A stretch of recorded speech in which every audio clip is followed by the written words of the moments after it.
Hello, ladies and gentlemen. Before we start things off here, we want to show you a very quick clip celebrating the 1 year anniversary of COVID-19 being in the United States and all throughout the world, with a clip of a previous season of us discussing this newly founded virus. So you know what I'm sick of? The coronavirus. Yeah, I think it's getting blown out of proportion, personally. Where did it come from? China. But where and how and why? That's a lot of questions you just threw at me. I'm gonna be honest, like it's a little overwhelming. Is it a bioweapon? Overwhelming. Bioweapon? Ooh, that'd be so sick. People are saying it's not now, but who knows? We don't know anything about it. Is it a plague? Yeah, but you think it would be a more deadly disease if it was a bio. Can I also just say that I'm really surprised that we don't know more about it with like all of our medical advancements? Like why don't we know what it is? Why do we have to, though? I mean, it's not even that threatening. The flu is more of an issue than the coronavirus. But it's pretty much the flu. I thought I had the coronavirus earlier this semester, and when I went to urgent care, they were like, we don't know how to test for the coronavirus in Rhode Island. What? Excuse me? That's scary. If someone actually did have it, we'd be dead. But it's all media, man. Media blows everything out of proportion. That's just how it works. And also something that I learned is that a lot of people who do die from the coronavirus already have like pre-existing diseases or like conditions and stuff like that. Like a really popular ones are like lung, heart, and kidney diseases, which also have like, which can also some of them, well, lung obviously affects your respiratory system. Man, I think about that clip a lot, like even outside this class, right? Because that's like the last time, a lot of us were in front of a camera or even feeling human or something like that. Like, I'm not going to sit here and pretend that it was all funny and all that stuff, right? Because this, at times I do feel a little emotional thinking about that clip again, that very specific one. We joked about it. We thought it was going to be funny, maybe funny, or like it was just something that would pass by so quickly and we'd forget about and life would go on as usual, like Ebola, like the bird flu, like so many other diseases that happen in countries that, well, at the time, a lot of us may have perceived to be inferior to ours. But now, given everything we've seen from late February to March of today, I think a lot of our worlds have been flipped upside down in many different ways. A lot of us can't see our grandparents still. A lot of us have lost friends. School teachers that we had in high school died because of this virus. So it's definitely something I think we've all learned to not downplay everything we see in the media, question the media too if we have to. But it's just one of those things that you can recite a million times in your head what you want to say, but you can never really find the exact emotion you want to convey. And that's how exactly I feel with this clip, because it's like, even with the vaccines, when's it going to end? We might just get another virus. Yeah, it's tough. I mean, in your defense, Max, there's something to be said about changing your mind when it comes to new information, and that's what happened. I mean, no one knew anything about this virus. No one knew if it was serious or not. No one knew where it came from or what it was going to do to people. So you guys just gained new information and then, changed your mind with knowledge, and that's what that is. That's what knowledge is. I mean, I will say that the scariest thing about this virus is, how it affects people differently. I personally had it back in November, and I was totally fine. I had no sense of taste, and that was basically it. No symptoms or anything. My girlfriend who had it was very, very sick and terrible respiratory issues and things like that, and actually had issues for a couple months afterwards. So, I mean, it affects people differently, and that's what's scary about it. But you guys didn't know that at the time, and that's what, knowledge is. Knowledge is changing your opinions in your mind when you get new information. You can't blame yourself for saying, we don't know anything about this thing, and it might not be anything. It looked like the flu. You guys were possibly right at that time. I'm not sure if that's a good thing or a bad thing still. But on a brighter note, yeah, exactly, man. I mean, it's rough, and it always will be rough looking back at the dark times of 2020. But on the bright side, though, welcome back to 20SomethingsTV. My name is Max, and we're joined by amazing people here today. We have Amanda, Kate, and myself, Sydney, and Nick here to give topics that are slightly better than an aging old clip of the coronavirus. But now we have more serious topics as well, of just all the weirdness that have happened in this week alone. I mean, Dr. Seuss? He's getting canceled now. I never thought I'd see the day, or maybe I should have. I actually have a funny little story about this. I decided to hide this one in my pocket from everybody. So I think it's like Philadelphia or somewhere nearby. There's actually the Dr. Seuss house where you can see like a bunch of not amusement parks, but like a different works of his house where he did all of his literature and writing and everything like that. And I remember going up from the first floor up into the landing. On the wall to your right, there's a plaque that says that not everything that Dr. Seuss wrote was okay. And that they had to explain to everybody that some of the stuff he had written at the time was normal for the time, and that he learned from his actions and regretted all of it, but he just went with the flow of the times. Now, I'm sure we don't have to go into very big specifics, and I'm sure eventually we will into this conversation, but just going online, it's not hard at all to see all these different examples of Dr. Seuss, the one we all grew up with, kind of acted out a little bit. Yeah, I don't think it's very, like, when you look at, okay, this man was born in 1904, it's like, okay, it makes sense. Like, I get why people are shocked because, like, oh, we all grew up, like, loving Dr. Seuss and Cat in the Hat, and, like, it was really pushed, I don't know, I feel like in every school district, like, Dr. Seuss books are kind of a staple.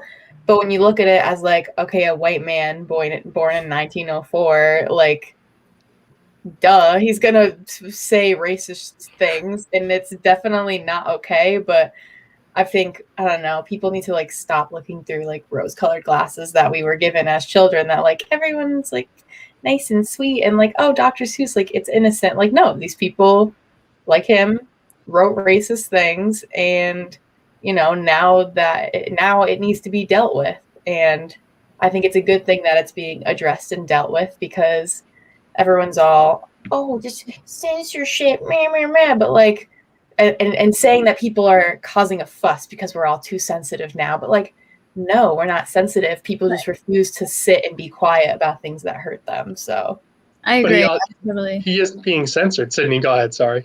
No, you're fine. You go. He isn't being censored. It was his own estate. His own estate said, I don't want these 6 books out there. And they decided to pull them from publication themselves. And and somehow cancel culture and censorship is getting blamed. And I mean, obviously with the times, that makes total sense. But like, of course they're blaming that, because that's all they have right now. But it's ridiculous. It's absolutely ridiculous, because it was his own estate that decided to do this.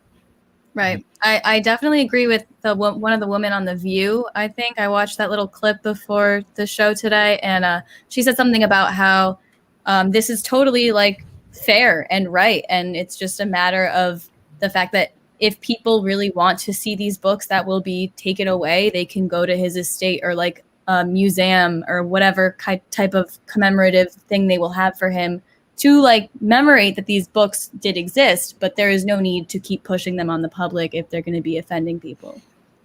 It's just definitely that simple. To be honest, too, it's like his books, right? The ones that are getting pulled and censored. I'll be honest with you guys. I've never heard of any of these books before. Me neither. Right, they're not like relevant ones. They're yeah. we really cared about. Honestly, it's just long overdue. Like, I feel, it's been years, really. We've been reading these books for years, and like, we become a lot more progressive, as a group, as a society, especially in our education system. And I'm kind of surprised it's taken them until 2021 to like stop publishing these books. Like, it's been too long. Mm-hmm. Definitely was bound to happen. Mm-hmm. Yeah, but I'm wondering though what you guys think. The estate pulls the book. I think that's definitely the most humane way of doing it, I guess. But I think there are other alternatives too that may not necessarily be pulling the books off, but maybe redoing some of the artwork or changing possibly some of the words around, or even having a blurb in the beginning stating how there could be offensive imagery in there and use that for parents as a teaching moment. But I'm curious to know what you guys think about that. I mean, nothing wrong with a little like disclaimer, something like that. But I mean, I guess it would depend. I mean, I don't know. That's a tough one. It's a tough one. I feel like it's tricky I feel like it could be really easy to like keep the books and like change some of the offensive things, but then at the same time, it's like, okay, are we just going to like forget then that like he said these things? Like, I feel like, which is also, but then the idea of like forgetting the bad things is also something that people are using to like as a reason to keep the books, because they're like, oh, you're erasing history. But it's like, I don't know, I get that, because we should be remembering like these things were said and they're not okay. But I think we can remember that he said these things without continuing the books being published. Like the book's still going to be around. Like people still have these books. It's going to live on the internet forever. Right. Like it'll be known as long as we make a point to remember that like these things were said and like we shouldn't say them. Right. But, like I think like the event of this happening in itself is going to be enough to remember it in all of his work True. from. To Amanda's point, the books are still around. You can still rent these books at libraries and things like that.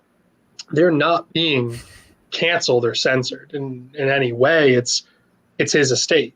You know what I mean? His estate just says, like, we're just not going to keep printing them. So you can still get them.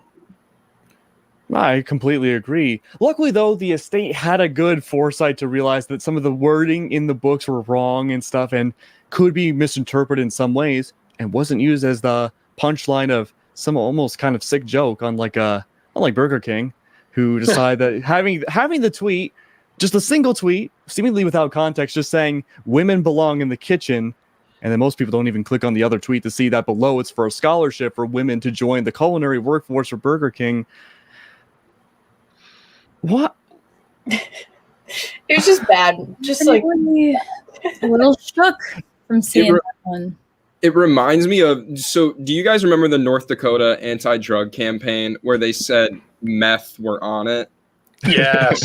Yeah, so it reminds me of that. The whole goal was to get people talking about it, and like I get why they did it. Like, don't get me wrong, like, yeah, they're pushing to get women into the culinary field, but the fact that you're gonna say something so provocative and sexist is just unacceptable in all means. Like that's just not okay. Like it wasn't even clever. Did Right. they like You do wonder it on who's the head purpose? of Did their someone make a marketing mistake? company that let them go ahead with that idea? Who's the genius that was like, oh yeah, let's go and target women because there isn't already a giant feminism problem and like gender discrimination problem out here, so let's just make it worse. I don't think that was smart on their part. It was poor wordplay. Somebody lost their job. Did Oh they, yeah, 100%. I just wonder, like, was it supposed to be a shock value thing? Yeah. Or Oh yeah. did someone like just I mean, my first thing was like, wow, someone messed up. And then now that I heard Caden's point of view, I'm like, oh shoot, maybe they actually just did this as a shock value thing, which makes it horrific. yeah. They definitely did, but like Ugh. they were this close to being it, to be able to be like looping into some sort of stereotypical joke, but still being able to have a really insightful point. I don't recall who it was, but one female user on Twitter was like, what if they said, women belong in our kitchen and then have the scholarship? I mean, it still has that sting of the stereotype, but at least then it's not just the, the brain dead joke in of itself that's been perpetrated. It's a bit of a spin on it, and it makes people want to click and see what's next rather than just having something stale. It's just not interesting or funny. It That's definitely been That's the handled bottom better. line. Right. Yeah, I just feel like it's just sad if you're using, like, because a lot of people were complaining, like, why are you, like, this is clickbait. It's kind of like a form of clickbait. You're relying on this shock value to, like, get people to pay attention to you. But, like, I feel like that's just kind of sad that, like, if you have, like, you have to resort to, like, clickbaiting, basically, and, like, relying on such, like, I don't know, like, dark, crappy humor to like get attention to something that is good and attention should be brought to this like scholarship program. But it's like that, I don't know, I feel like they just kind of like screwed themselves over because now everyone's like, I don't know, upset. And I was reading an article and it was like, okay, they're trying to use this to appeal to women, but it's backfiring on them because now women aren't going to want to apply to this scholarship because they're like, well, screw Burger King, like they're making They jokes totally ruined the point that they're trying to make. Yeah, it just boggles my mind nonstop. And what's weird is that we won't get into it, but social media managers have just been going crazy this weekend. Like so many different companies have tweeted out the weirdest things. But I mean, the Burger King one takes the icing on the cake. It's just it blows my mind how you can mess something up so easily for a scholarship. Who knows, guys? I mean, I'm at a loss for words personally. Luckily, though, not all controversies have to be so, I guess, bad. The Mr. Potato Head brand no longer really going to be Mr. Potato Head. It's just going to be the potatoes, I believe. And they're going to be genderless, which I think is really good. It has a lot more inclusivity with it. It allows it to be appealing to just about everybody. And, you know, for a marketing standpoint, it allows those potatoes to become infinitely more customizable. Mm-hmm. Yes, that is exactly it, Max. And just like the last controversy we talked about with cancel culture, I mean, this wasn't Mr. Potato Head getting canceled. It was a brilliant marketing move by Hasbro. Mhm. I mean, they can market this to anyone, and not only that, but they're also just not offending anyone, and they're not putting any they're not putting any thoughts into children's heads who are playing with them. And then that's awesome. Kids can do whatever they want now. And also Hasbro is going to make a ton of money over this. So it's cool, but it drives me nuts when I see these memes and things like that blaming, saying Mr. Potato Head is canceled. He isn't. They aren't, I should say. They're still there. And if anything, they're going to sell more of them. It's nuts. I feel like it's important too, like this decision is kind of more of a changing of their brand and their logo and their future products. Like they clarified, like, we're still making like Mr. Potato Heads and Mrs. Potato Heads, but that's just not our brand anymore. And our future products aren't going to be specified like you have to make Mr. and Mrs. Potato Head. Like you can make whatever, but those characters, because they are characters, they're in Toy Story, like those characters still exist. You can still buy them if you want. You can still play with yours. Like Mr. and Mrs. Potato Head are still people, but it's just not the faces of the brand, because why should a cisgender heterosexual couple, where it's the typical nuclear family of a husband and a wife, like that doesn't need to be the face of a brand about, families and expressing yourself, because, not every kid's growing up in a family where it looks like Mr. and Mrs. Potato Head. And I think they should be able to, although like obviously the potato heads have always been about like customizing, they shouldn't, I think it's smart that there's not that expectation where you have to make Mrs. and Mr. Potato Head. Like you can make whatever you want, and you're not having this brand and its logos push you in a certain direction. And I feel like that's a really good thing. And if you're mad about it, you're dumb. Yeah, they I agree. In terms of being all inclusive. I love it. I just can't wait to see what new products they have for the potato line, because I mean, yeah, you're right. They have Mr., they have Mrs., but what's next? I'm so excited to see. They could have so many infinite possibilities now, and this could be the nostalgia resurgence that we need to see for them too. Maybe a lot of us will start buying potato people again. They need to make a potato pet. Like, I think that'd be so That's a great idea. That, like farm Honestly, animals. they just began a new era, so maybe it's on the way. Potato cat, potato dog, potato bunny. Yes. Oh, I want a potato bunny. Well, luckily, hash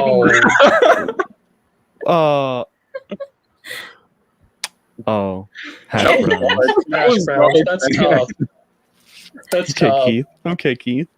Luckily, though, Keith won't be getting any potato people. Maybe next week, if they come out with a new line between now and then, we might be able to have one on stream, but then you never know. Luckily, though, we have next week to look forward to, regardless of what things are to come. This is going to be the end of our segment now, and it's been a pleasure having everyone on here again, and I can't wait to be with you all next week as well. So have a good night, everybody. We'll see you guys next episode.